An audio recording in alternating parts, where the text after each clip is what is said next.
Record milk prices from 2022 likely won't carry over into this year. That's according to the economics unit with the National Milk Producers Federation and the U.S. Dairy Export Council.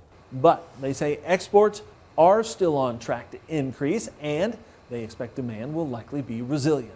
Inflation isn't going away in 2023. What we expect to see is perhaps not as high of inflation as we saw this past year, but it's still, if you take out 2022, probably going to be the highest this century anyway. So it's still going to squeeze consumers' pocketbooks.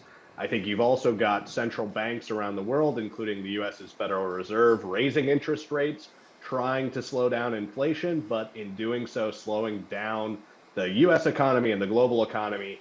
And all of that really hurts consumers' pocketbooks and checkbooks. And what that means ultimately for dairy is that we expect to see a little bit slower consumer demand. But ultimately, I think what we want to focus on here is the fact that consumers around the world still gravitate towards dairy even when they're experiencing tighter economic situation. They ultimately view dairy as an essential item and will continue to consume it, but likely they're going to trade down the value chain.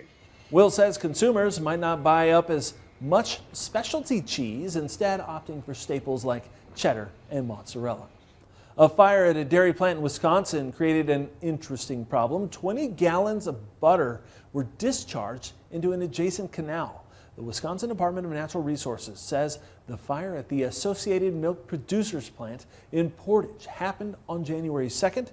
Officials say the butter entered the canal via a storm sewer, and they say booms were placed in the canal to contain that spill. But they report most of the spill went into the sanitary sewer and traveled to a wastewater treatment plant where workers have been clearing the butter since that fire. And they add the environmental impacts so far are minimal. The fire was put out. No one was injured.